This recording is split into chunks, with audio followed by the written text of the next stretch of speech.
Ouais. Bonsoir. On va essayer de commencer par traiter un sujet de la paracha, mais qu'il a porté sur les événements, sur, comme Hachamim disent, Maaseh Avot Siman Labanim. Ça veut dire tout ce que nos ancêtres ont vécu, en vérité c'est un signe, c'est une leçon de conduite pour les descendants. Et vous allez voir que Yaakov Avinu, comment il était visionnaire, comment il était navi. Juste pour résumer la paracha, Yaakov Avinu, il a quitté ses parents pour fuir son frère ennemi Esav. Il est parti chez son oncle, et puis il a travaillé, il s'est marié, il a fondé une grande famille, 4 épouses avec 11 enfants. Il est resté pendant 22 ans, plus les 14 ans qu'il était à se préparer, comme Hachamim disent dans les Sheva de Shem Vaever. Ça fait qu'il a quitté ses parents pendant 36 ans. 36 ans. Dommage, il n'y avait pas les portables, il aurait pu envoyer un SMS, papa, maman, regarde, j'ai eu une naissance, je me suis marié, voilou, rien. Mais c'était dur, non? Mais rien. Fallait écrire. Voilà, même pas, il n'y avait pas de poste derrière. Voilà. 34 ans, vous imaginez un peu, sans nouvelles des enfants, d'un fils. Et bien, Yaakov Avinu, travail dur. On a fondé ça, il s'est marié, on ne va pas revenir sur ça. Et au bout de 34 ans, il a dit, bon, je retourne à la maison. C'est normal, je veux voir papa et maman. Il était pas jeune, hein. Enfin, je ne vais pas dire son âge, parce que si je vous dis son âge à quel âge il s'est marié, vous allez fuir. Il avait 86 ans. Aujourd'hui, avec ce vent, il n'y a pas... Bon. Yaakov se prépare, quitte son beau-père, quitte la famille. Il avait 11 enfants, il n'avait pas encore Binyamin. Et pour retourner chez ses parents. Imaginez un peu, pendant 34 ans, il ne les a pas vus, il n'a pas vu aussi son frère ennemi. Il a pensé que son frère, pendant 34 ans, la haine s'apaise, se calme. Eh bien non. Esav, il a eu un téléx. Il y a ton frère qui arrive. Alors il a dit, et en vérité, c'était Lavan qui a informé par des émissaires à Esav pour lui dire, voilà, mon gendre, ce qu'il m'a fait. Enfin. Et Esav, il a choisi l'occasion de se venger de son frère au bout de 34 ans de séparation. Et la Torah raconte, Yaakov a eu vent de cette venue de ce Esav avec 400 généraux, ce pas des soldats, des généraux, 400. Et lorsque Yaakov a entendu, il a reçu un SMS, d'accord, voilà ce qui t'attend. La Torah nous dit textuellement, Vayera Yaakov, Yaakov a eu peur. Alors, qu'est-ce qu'il a fait? Vayahat Zetaham, il a partagé toute sa famille en deux.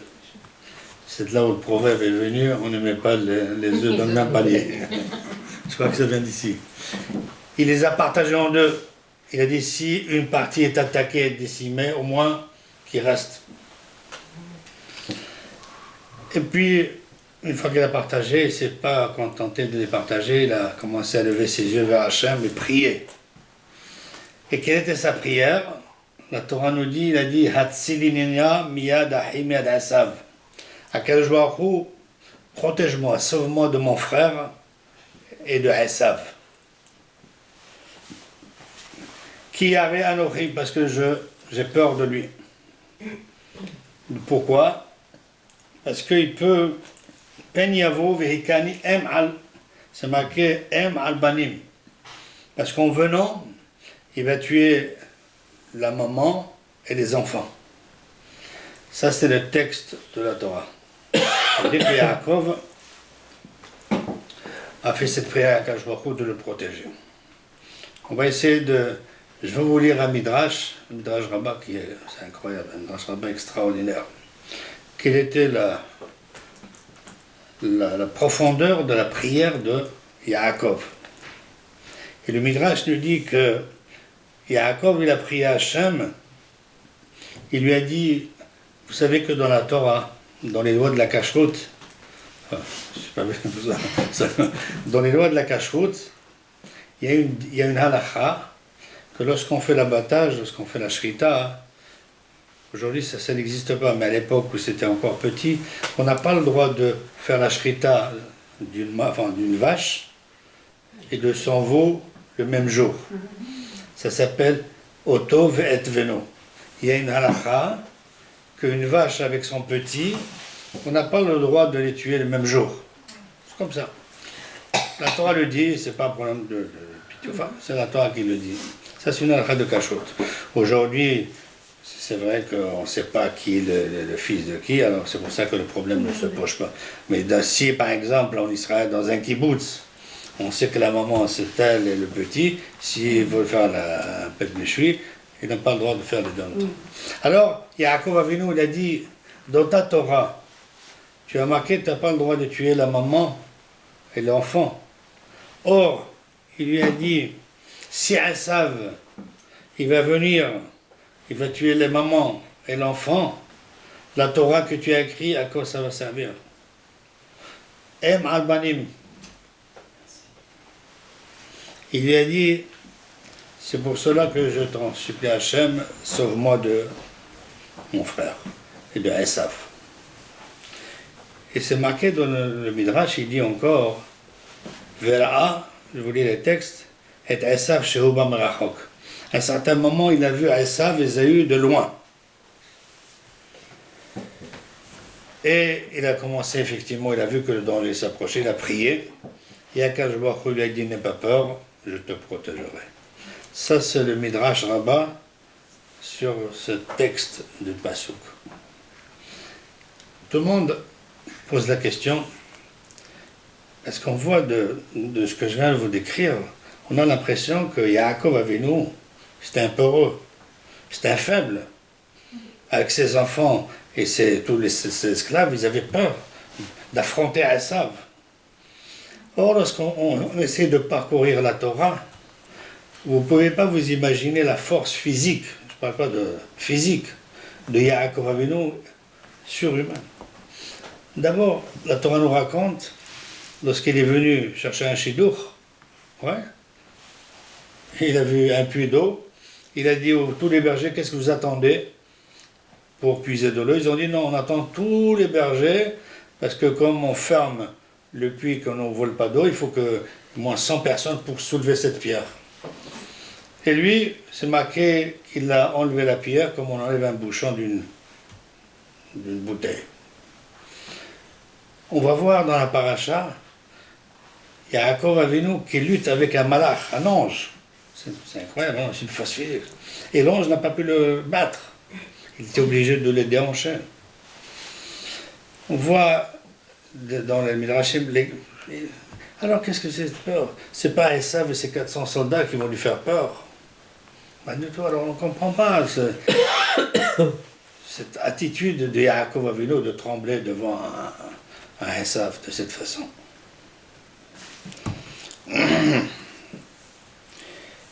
Et qu'est-ce que ça veut dire? Il a vu Esav de loin.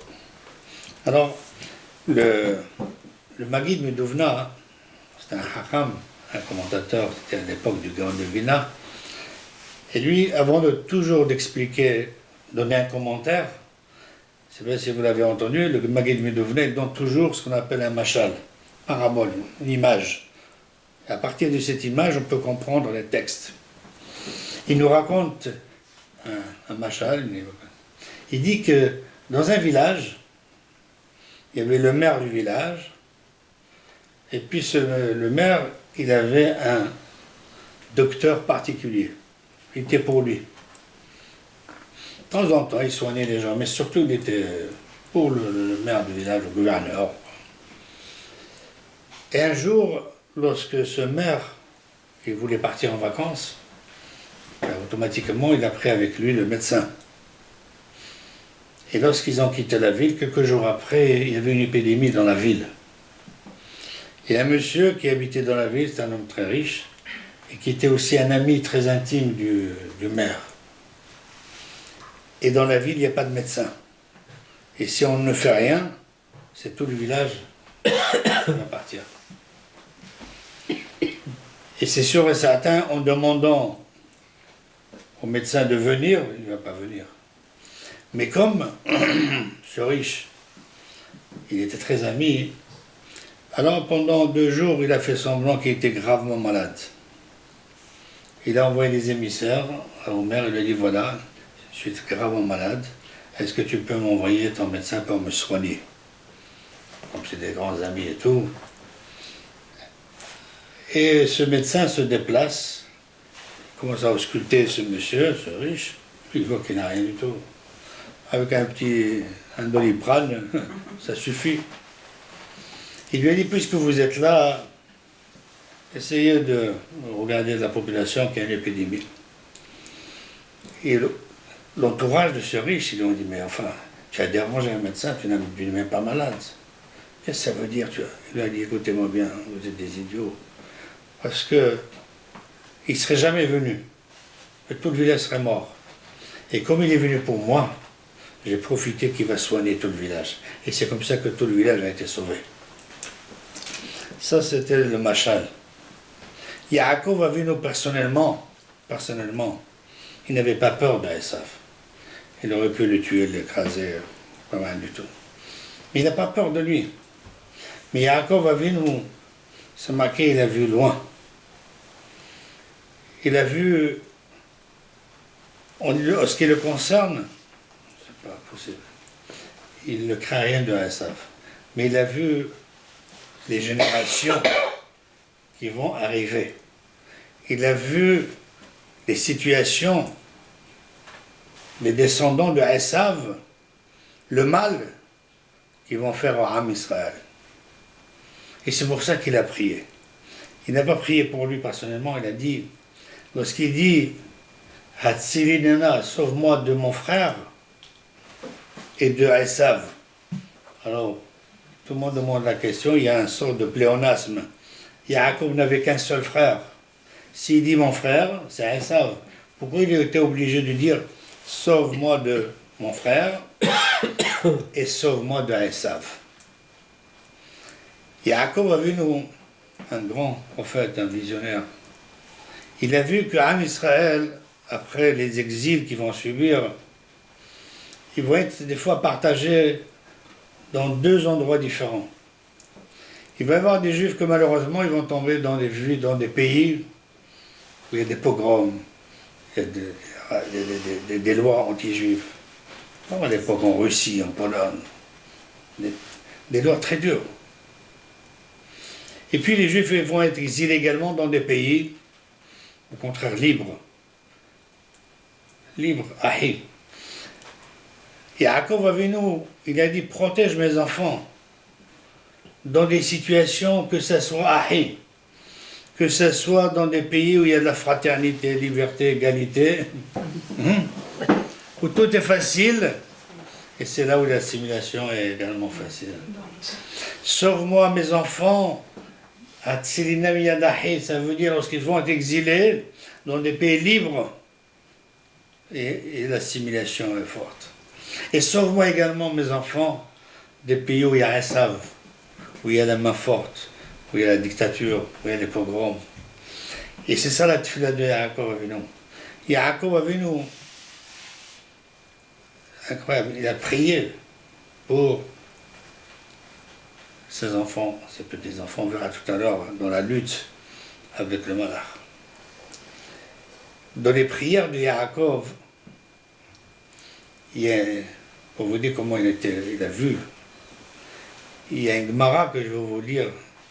La Gemara, ça fait à peu près 2000 ans qu'elle a été écrite, la Gemara. Et la Gemara dans Megillah, je vais vous lire parce que c'est quelque chose d'extraordinaire. Il était Elim, c'est David Ameller, ça fait encore presque 3000 ans. Il y a un verset dans les Tehillim que la Gemara remporte, je vais vous le lire parce qu'il est extraordinaire. Amar Rabbi Yitzhak, Rabbi Yitzhak il dit, Maïdichtiv, il y a un verset dans Tehillim qui dit, Al titen Hashem me'avir rasha, zemamo atafek yadou mosela. David Amelach, il prie à Kadosh Baruch Hu, lui dit, ne donne pas suite au projet des Rachaïm. Leur projet dur contre Am Israël, essaye de l'annuler. Annule-le. Ça, c'est ce qui est marqué dans les Tehillim. Et la Gemara, Rabbi Yitzhak, il nous dit l'explication de ce verset. C'est incroyable, il y a plus de 2000 ans. Amar Yaakov, Yaakov Avinu, Lifnei HaKadosh Baruch Hu, il a dit à Kadosh Baruch Hu, Ribono shel olam, maître du monde, Al titen le'esav harasha ta'avat libo.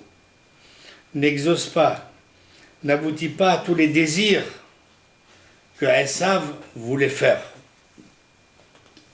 Zemamo, ses projets, Altafek, ne met pas en réalité. Et la Gemara dit de qui il parle, Yaakov, de qui il parle. Eh bien, écoutez-moi bien, restez assis si vous êtes debout. Zog Germamania, Shel Edom. Germamania, ça vous dit quelque chose? Jamais. Zaman. La Gemara, il y a 2000 ans. Shel Edom, descendant culture grecque. Chez Ilmalihem Yotzim, si on ne les arrête pas, Mahrivim Kol Haolam Kulo. Si on ne les arrête pas, si Hachem n'arrête pas le projet, ils étaient capables de détruire l'univers entier. Ça, c'est une gloire. Yaakov Avinu, dans sa prophétie, David Amalach, il dit, près à Kadosh Baruch Hu, il va avoir un peuple qui a cette soif, pas seulement de la solution finale, mais également, il voulait raser le monde entier, dominer le monde entier. Alors, on peut amputer d'une partie, mais pas entièrement.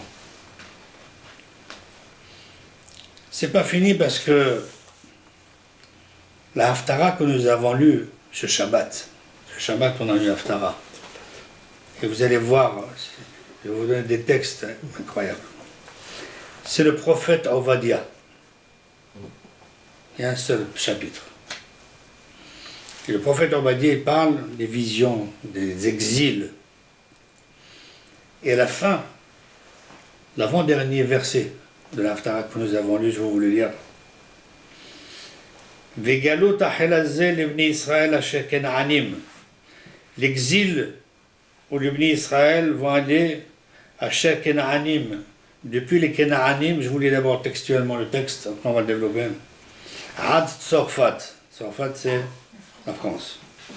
Vegalot Yerushalayim, l'exil d'Yerushalayim, Aser Bisfarad, Espagne. Yaksho et Are Negev vont venir vers le sud. C'est marqué ici Tzorfat, Rachid explique, c'est la province, c'est la France. Sfarad, c'est l'Espagne. Et le problème que nous avions dans ce texte, Asher Kenaanim, qui étaient ces Kenaanim? Les Kenaanim, c'est Kenaan. Qui c'était? Eh bien, écoutez-moi bien. Le Eben Ezra, il a vécu à l'époque de Maïmonide. Ça veut dire à peu près 1000 ans. 1100 et quelques. Ezra, c'est un grand commentateur. Je vais vous le lire. C'est impressionnant, c'est de la prophétie, c'est incroyable. Je vais vous le lire. Asher Kenaanim. Qu'est-ce que c'est les Kenaanim? Shamanu mipi gedolim. Lui, il raconte que j'ai entendu des anciens, des grands. Qui Eretz Almania. Eretz Almania. Ouais. Que l'Allemagne. Hema Kenaanim. Les Allemands, d'où ils viennent? Parce que les Bnei Israël, ils sont rentrés en terre d'Israël. À l'époque, ça s'appelait Kenaan. Automatiquement, tous les Kenaanim, ils ont quitté Israël. Ils ont atterri en Allemagne. C'est pour ça qu'il y a cette vengeance. Le Ibn Ezra dit, c'est incroyable, le texte. C'est des textes qui. C'est pour ça que j'ai amené les. Je fais par cœur. Mais là, je voulais vous montrer des textes qui parlent. Il dit qu'Eretz Almania. Almania. Hema Kenaanim shebarhu mipene beni Israël. Que lorsque les Juifs sont rentrés au Canaan, ils se sont sauvés. Bibi Atam et la Haaretz. Lorsqu'ils sont arrivés en Israël. Gam kachat Sarfati, Provencia. Vitargum, il a dit Sfarad, c'est Espagne. Vezo galot Titus. C'est l'exil de Titus. Vezo tanevoa le hati de lavo. Et c'est une prophétie qui est. Voilà. C'est des textes qui ont été écrits soit 2000 ans, soit un peu plus, soit un peu moins. Que grâce aux soucis de notre patriarche, grâce à cette filote, que si on ne les avait pas arrêtés, que si Hachem n'a pas arrêté l'élan allemand, ils auraient détruit le monde. C'est comme il dit dans Megillah. Il m'allait hen yotz'in, si on ne les arrête pas, mahrivim et kol ha'olam kulo. Et ça, c'est Yaakov Avinu, notre père, qui prie et qui demande à Hachem de nous sauver. Vous savez que l'histoire, vous savez que les Allemands, ils avançaient dans tous les... À un certain moment, ils sont arrivés à Alexandrie, avec le général Rommel. Et on ne comprend pas, au début on ne comprenait pas pourquoi toute l'armée de Rommel a été décimée. Et si le Halénou, les Anglais n'avaient pas pris, ils seraient rentrés en Égypte et là-bas ils rentraient en Eretz Israël. Et Hachem les a arrêtés à Aré HaNegev, vers le sud. Il y a un historien qui a raconté que pourquoi les Anglais les ont battus, c'était facile. Parce qu'à l'époque, les Anglais avaient fait des pipelines, des tuyaux de canalisation d'eau. Et comme l'eau était rare, ils les ont, pour voir si ça tenait, ils ont fait passer de l'eau salée de la mer. Voilà la résistance. Les Allemands, les soldats allemands, ils avaient soif, ils ont percé, ils ont bu de l'eau salée. Le soir même, tous, ils étaient KO. Et c'est là où les Anglais sont arrivés, ils les ont tous décimés. Et c'est ça ce que Yaakov Avinu. Pas seulement pour lui, non, il n'avait pas peur. Il n'avait pas peur physiquement parce que on a vu l'histoire. Et alors, il a prié pour nous. Et cette filote c'est pour ça que toute cette filote qu'il a fait pour Am Israël. Et on va voir que puisque bientôt on va être à Hanouka, vous allez voir cette paracha aussi, cette idée de... Par la suite, c'est marqué dans la Torah, Yaakov Avinu, une fois qu'il a traversé toute sa famille, le fleuve, il est resté seul. Et c'est là où il y a eu un ange, Malach, un ange, qui a lutté avec lui toute la nuit. Et qui était cet ange? C'était le représentant de Esav. Il a vu qu'il ne pouvait pas le battre physiquement. Yaakov était fort. Alors qu'est-ce qu'il a fait? Le jour où il allait se lever, il l'a déhanché. Il l'a déhanché. Et Yaakov était faible. Et la Torah nous dit, bon, après il lui a demandé de le bénir. Il l'a béni, il lui a dit, tu t'appelleras plus Yaakov, on va t'appeler Israël. Et vous savez que la Torah dit sur place, il y a une loi aussi de cache-route, suite à cet événement. Alken, lo yuchnu bnei Israël et Gidan Hashem. Suite à cet événement, la Torah nous dit, vous savez, on n'a plus le droit de manger le nerf sciatique. Comme si c'était bon. C'est un nerf. Bon. Le nerf sciatique se trouve dans la cuisse. Le meilleur morceau. Voilà, j'allais dire. Voilà, dans la bouche. Le rumsteak, hein. Et dans le temps, il y en a qui d'énerver, tout ça. Alors, je vais ouvrir une petite parenthèse. Petite parenthèse au niveau de la cache-route. Le nerf sciatique se trouve dans la cuisse. Et les meilleurs morceaux de la viande dans une bête, c'est la cuisse, c'est tout, le meilleur, il n'y a pas de... Et le problème, c'est qu'en Europe, on n'a pas le droit de consommer la cuisse. Ah bon? Ouais. Vous savez que chaque animal, il a 13 côtes. Et puis, on a le droit jusqu'à la 10e côte. La 11, 12, 13, puis c'est vers le haut, vers la cuisse. Alors, en Europe, l'Europe était toujours de Ashkenaz. La halachot principale, c'était le mot d'Ashkenaz, parce que la France n'est sfarade que depuis 62. À Lyon, par exemple, il n'y avait pas, à part Montesquieu, toutes les synagogues, même Malherbe, c'était Ashkenaz aussi. L'origine de Malherbe, c'était Ashkenaz, ici, Crillon, tout ce qui s'ensuit. Tout ça, c'était Ashkenaz. C'est qu'en 62, où la France a changé de... Hein? Si, Très bien.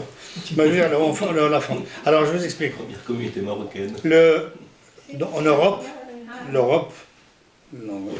le Rama, qui était Ashkenaz, lui, il dit qu'ils ont pris sur eux, étant donné que dans cette partie de l'animal, l'interdit de consommer le nerf sciatique, c'était un interdit de karet de la Torah, alors il vaut mieux éviter de ne pas rentrer dans ce problème, on a arrêté.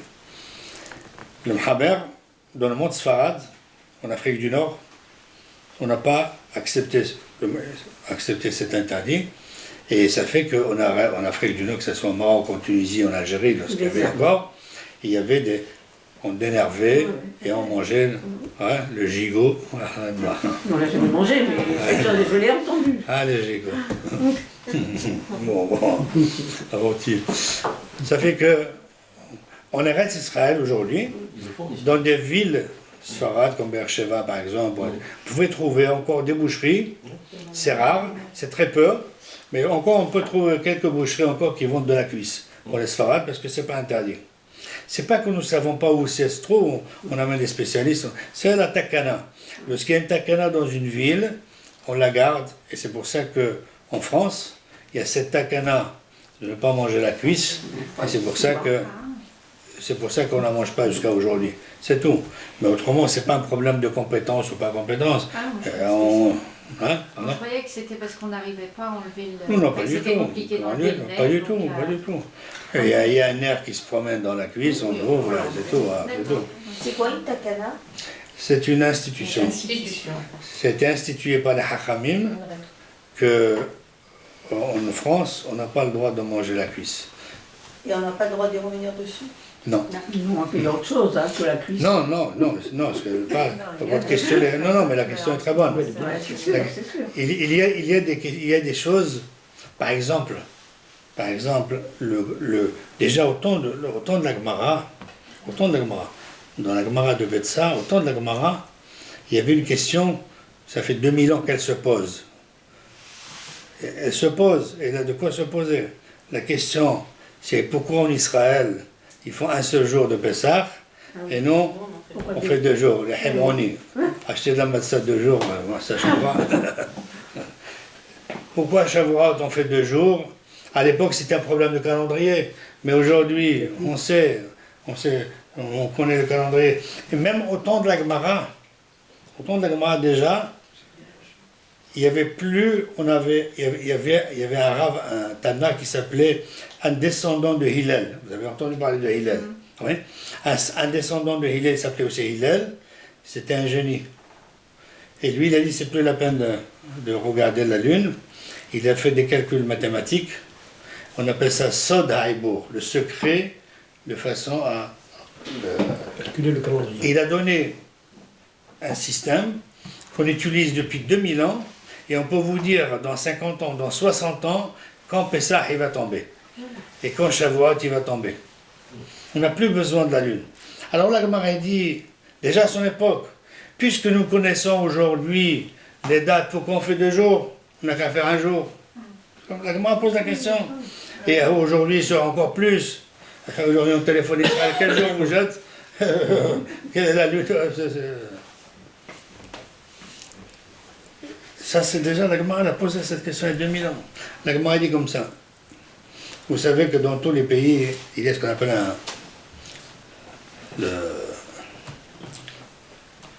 les députés de la Chambre, L'Assemblée. l'Assemblée nationale, elle vote des lois. Ouais. Elle vote des lois d'après la majorité. Ouais. Aujourd'hui, c'est la gauche. Demain, c'est la droite. Eh bien, la droite va voter d'autres lois, et ainsi de suite. Demain, c'est comme ça. Chez nous, dans la Torah, il y a un grand principe. Les lois étaient votées par le Sanhedrin. Le Sanhedrin, c'est un tribunal qui était composé de 71 et de 23. Et la Sheikh Knesset Agdola, à l'époque, ils ont décidé qu'en Israël, c'est un jour, et en dehors, c'est le Sanhedrin. Maintenant, eux, ils sont morts, ils sont partis. Maintenant, il y a de nouveaux Sanhedrin. Mais la Gemara dit, chez nous, c'est pas comme dans les parlements. Pour que le deuxième Sanhedrin puisse annuler ce qui était avant, il faut qu'il soit plus nombreux que l'ancien, ça on peut avoir, mais plus intelligent.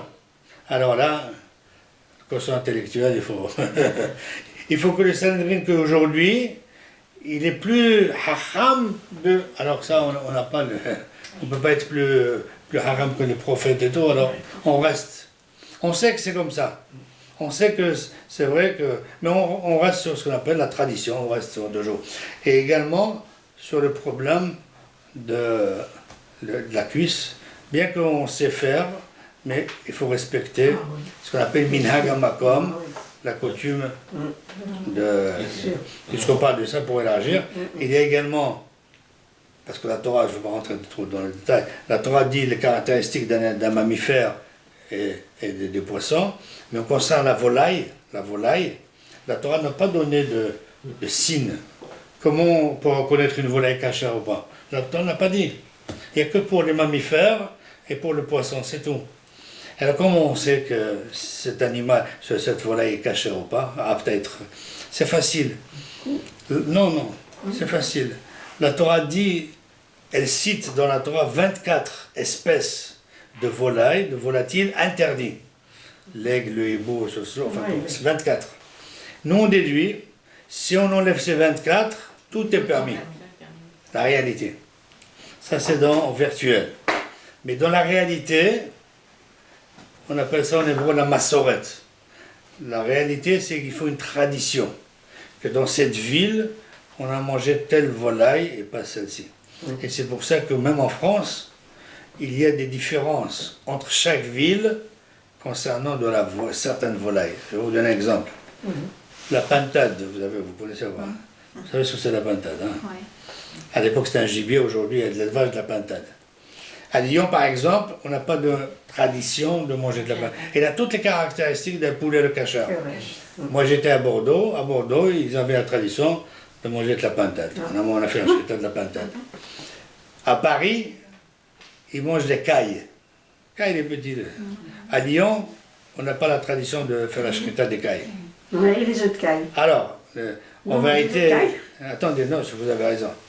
Normalement, je vais vous dire, tant qu'il y avait Raphaël Torah, il n'a jamais permis à Lyon d'amener des œufs de caille parce qu'on ne faisait pas la scrutin des cailles. Après, ça a changé, je ne sais pas qui c'est qui a changé, mais enfin, les cailles elles-mêmes, c'est une minhag, c'est pas un minhag. Dans les œufs, peut-être c'est moins grave que la volaille elle-même. Bon, on va fermer la parenthèse. Disons que c'est moins gras. Non, pas du tout. Voilà. C'est pas gras ou pas Non, gras? pas du tout. Il y a beaucoup de cholestérol dans l'œuf. Non, il paraît de caille. que vous leur vendez au moins 4, c'est même pas le... C'est faux. Non, je parle de la cache-côte, moi je parle pas de diététique.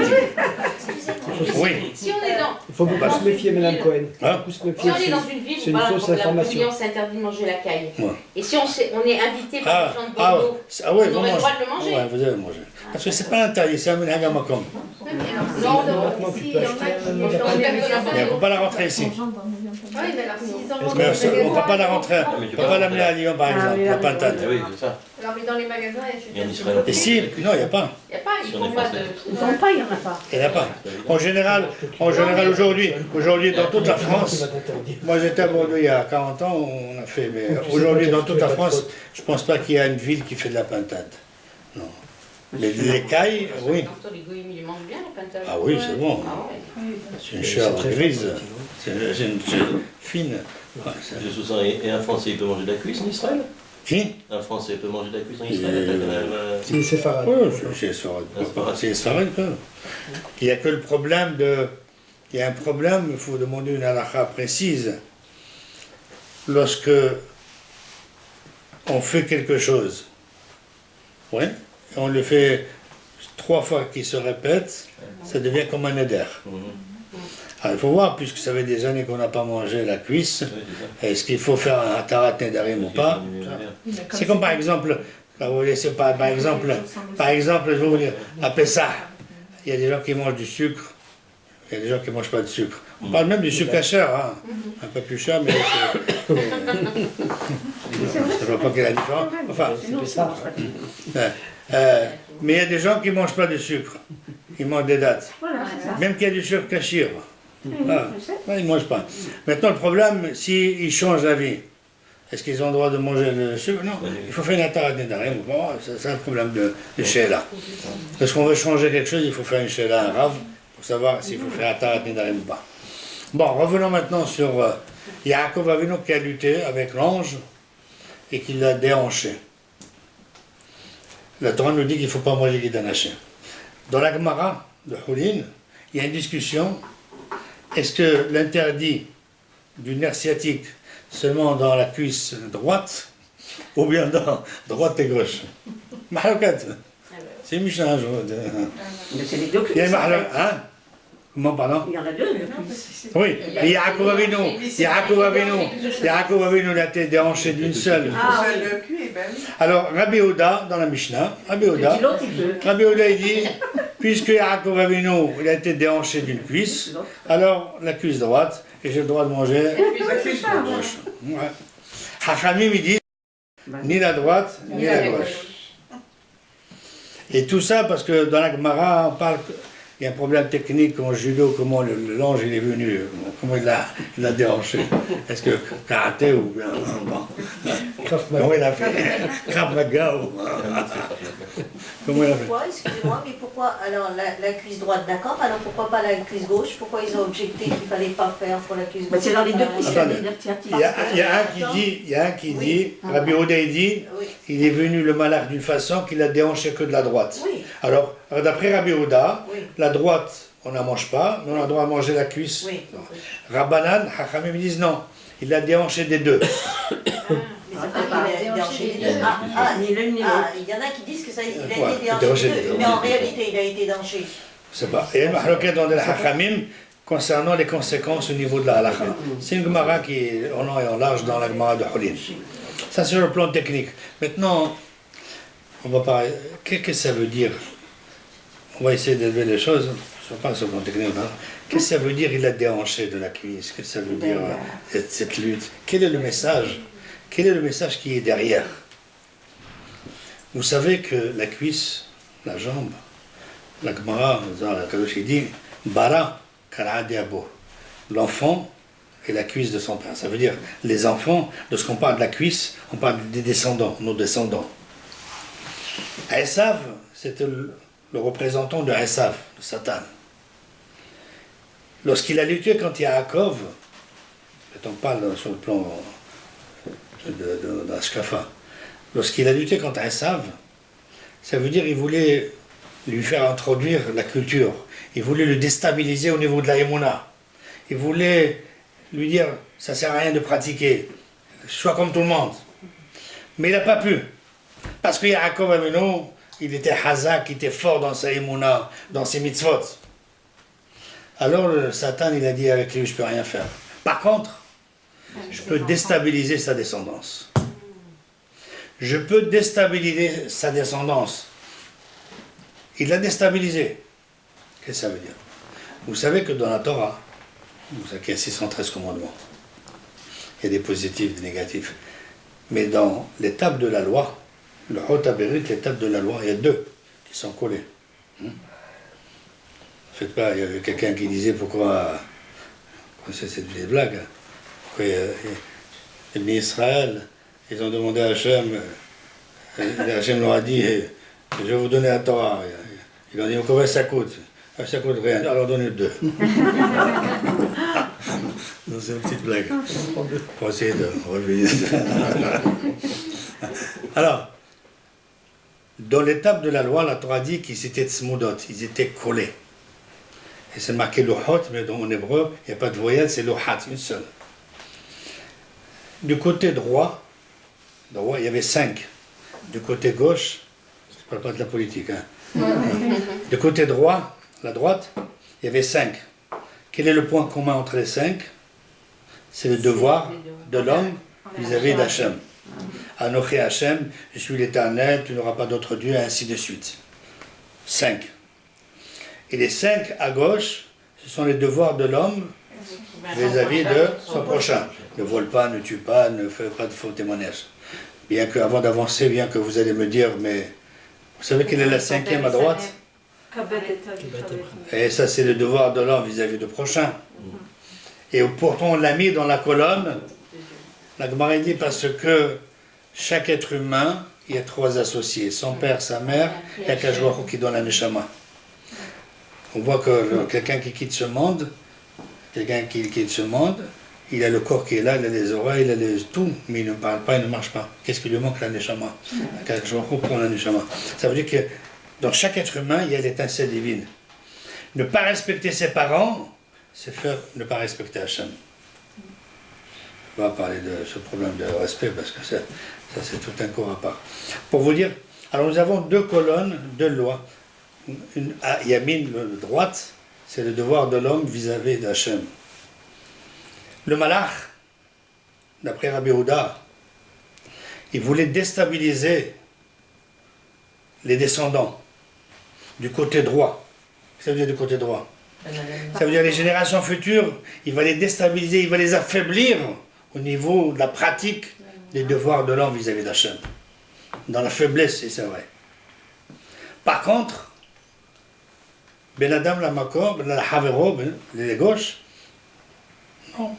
On voit que même des juifs qui ne sont pas pratiquants, ils vont faire de la tzedaka, ils vont faire du hesed, des bénévolat. Ben Adam la Havero, d'après Rabbi Houda, qui dit une seule, il n'a pas été déstabilisé. Par contre, le Yamin, ça a été déstabilisé. La Gemara raconte, vous connaissez cette histoire, à l'époque de Beth Shammai et Beth Hillel, il y avait un goy qui voulait se convertir sur un seul pied. Rapidos, express. Sur un seul pied. Il est parti chez Shammai, il a dit je vais me convertir sur un pied. Shammai était un maçon, il a pris la truelle, il lui a donné il a dit nous, depuis la naissance jusqu'à 120 ans, on n'a pas. Il est parti chez Hillel, il lui a dit je vais me convertir sur un seul pied, il a levé le pied, il lui a dit ce que tu veux pas qu'on te fasse, ne fais pas autrui. C'est quelle est l'image? Sur un pied, sur 2 pieds. Ça veut dire en vérité, les 2 pieds symbolisent, maintenant vous avez compris, les 2 pieds symbolisent les 2 piliers, les devoirs. D'après Rabbi Houda, le Satan, le Malach, il a déhanché Yaakov du côté droit. Ça veut dire qu'il a affaibli. Il a affaibli l'âme Israël, et c'est pour ça que vous constatez aujourd'hui, la Gemara, il y avait la Mishnah, on ne comprenait pas la Mishnah, on a fait la Gemara. La Gemara, on ne comprenait pas, il y avait les Rashi, maintenant on ne comprend pas Rashi, en France, c'est incroyable. Il faut des millions de livres, ça veut dire que les générations baissent. Les générations baissent. Par contre, dans le Hesed, appel pour la tzedaka, les gens participent. Ça, c'est Rabbi Houda. Hachamim, ils disent qu'il a être seulement, ça veut dire quelqu'un qui est debout, qui est assis, il faut qu'il ait ses 2 pieds. S'il ne fait qu'une seule, il boite. Il boite, il fait pas. Hachamim dit, c'est vrai que les devoirs de l'homme vis-à-vis du prochain, ça n'a pas été touché. Mais ce n'est pas suffisant. Pourquoi? Parce que lorsqu'on n'a pas la morale, lorsqu'on n'a pas la Torah derrière, lorsqu'on n'a pas la Emunah en Hachem, eh bien les devoirs de l'homme vis-à-vis du prochain, elle est respectée tant que ça ne me dérange pas. Mais dès que ça me touche, eh bien je peux faire une dérogation. Je m'explique. Je vais vous donner un exemple concret de la Torah. L'Égypte de l'époque, il y avait une constitution, il y a des lois, il y a un roi, il y a des ministres. Sarah, Abraham, il descend avec sa femme, hein, Tout d'un coup, il s'aperçoit que sa femme était belle. Hein. Si c'était une Marocaine, il aurait dû une gifle. Tu viens de t'apercevoir maintenant. C'est marqué dans la Torah. Il a vu que sa femme était belle. Il vient de s'apercevoir. Hein? C'est dommage. Hein? Aujourd'hui, c'est avant le mariage qu'il faut ça. Bon. Et lorsqu'il arrive à la frontière égyptienne, il dit à sa femme, tu vas dire que tu es ma sœur. Alors regardez vraiment la stupidité. Pourquoi? Parce que si tu dis que tu es ma femme, ils vont me tuer. Ça veut dire, pour ne pas prendre la femme d'un autre, ils sont capables de commettre un assassinat. Et ça, c'est la constitution égyptienne. Et lorsque, par la suite, Hachem va secouer Paro, et Paro va dire à Abraham, pourquoi tu ne m'as pas dit que c'est ta femme?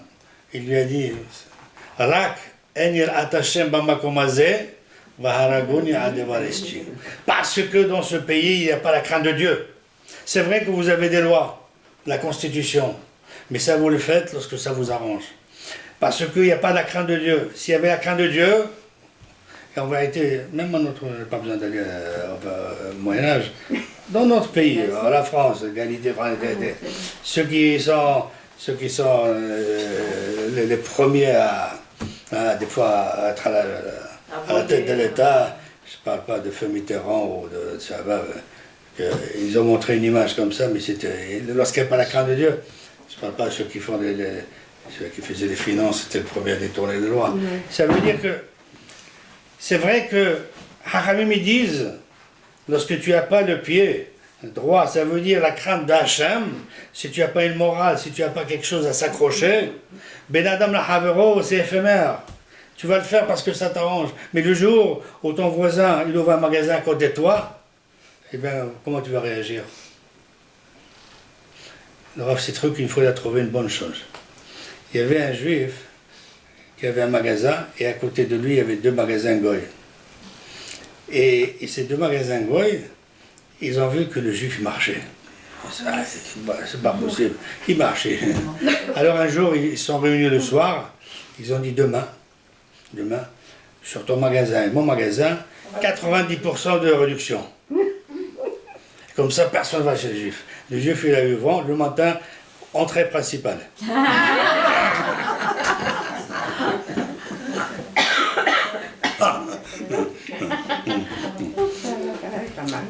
Ça veut dire que Ben Adam la Havero, c'est vrai, c'est facile à dire, mais tout que ça ne dérange pas. Mais imaginez-vous, quelqu'un qui va prendre votre place, quelqu'un va manquer du kavod, comment vous allez réagir? Et c'est pour ça que Hachamim disent, c'est les 2 cuisses, c'est les 2 piliers. On ne peut pas séparer les 2. Je ne vais pas trop vous retarder, maintenant on va essayer de cette notion pour terminer sur Hanouka. C'est marqué dans la paracha, dans Bereshit. C'est marqué Vehaaretz haïta tohu vavohu vehoshech al pnei tehom. Oui, c'est comme ça que c'est marqué dans la paracha. J'avais marqué pour ne pas se tromper. Sur ce pasouk, le Midrash, je m'explique. La Torah nous dit que Vehaaretz, au début, à la création du monde, la terre de notre univers était tohu vavohu, était vide. Oui, c'est marqué Vehaaretz haïta tohu vavohu vehoshech. Il y avait l'obscurité qui planait sur les eaux. Veruach Elokim, il y avait l'esprit de Hachem qui était au-dessus. Et le Midrash Rabbah, je vous cite le Midrash Rabbah. Le Midrash Rabbah, il dit comme ça. Vehaaretz, lorsqu'on parle de la terre, on parle de premier galout. Ça s'appelle galout Bavel. La première fois que les Juifs ont été exilés, c'était la destruction du premier Beth Amikdash. Bavel, Nebuchadnezzar, a fait exiler les Juifs d'Israël vers Babel. Et lorsque la Torah nous dit Bohu, c'est l'époque de Madaï. Madaï, c'est l'époque, l'exil à l'époque de Purim. Vehoshech, le mot l'obscurité fait allusion à quel type de galout? Zo Malchut Yavan. L'obscurité, c'est l'époque des Grecs, l'époque de Hanouka. Pourquoi? Par le Xerot, par leur décret, ils ont obscurci les yeux d'Am Israël. Veruah Elokim, ça c'est la fin des temps, c'est l'esprit d'Hachem, ça veut dire la venue du Mashiach.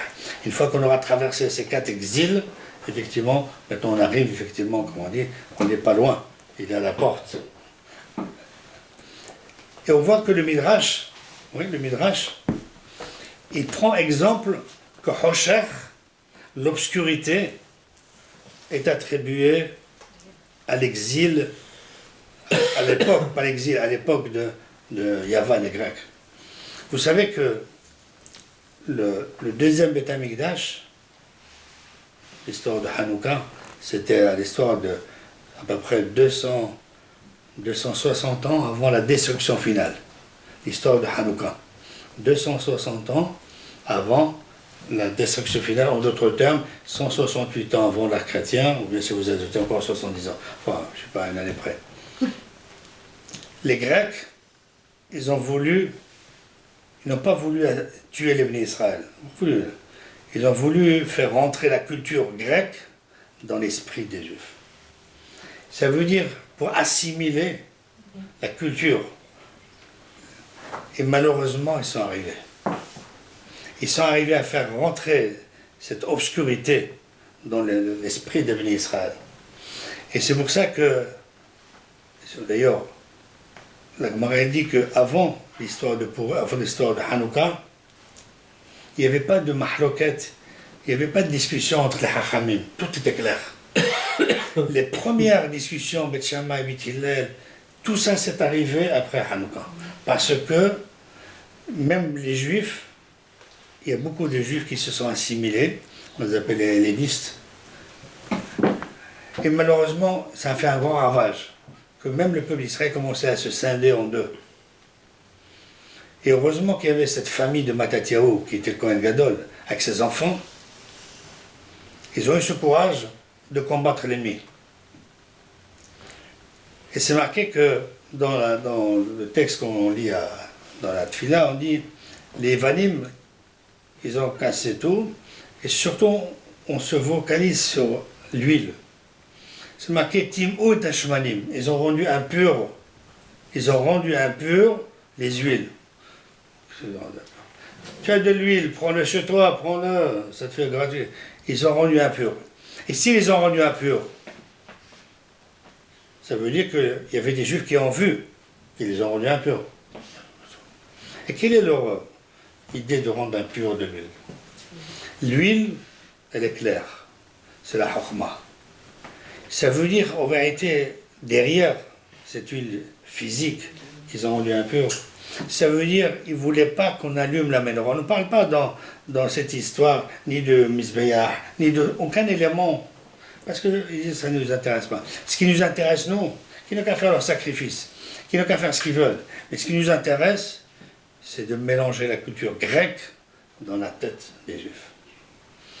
Et en vérité, c'est pour ça que pour réparer l'obscurité, eh bien pour repousser l'obscurité, on ne peut pas le repousser avec des bâtons, avec des tongs, avec une bougie, avec une lumière. La Gemara dit, une fois le Baal Shem Tov, une fois il a vu un cordonnier pauvre, avec sa petite lumière, il travaillait très très tard. Et il est rentré chez lui, il lui a dit, qu'est-ce que tu fais déjà de tard? Va dormir. Il lui a dit cette phrase, Kol zman she'haner dolek, efshar letaken. Phrase qui est restée célèbre.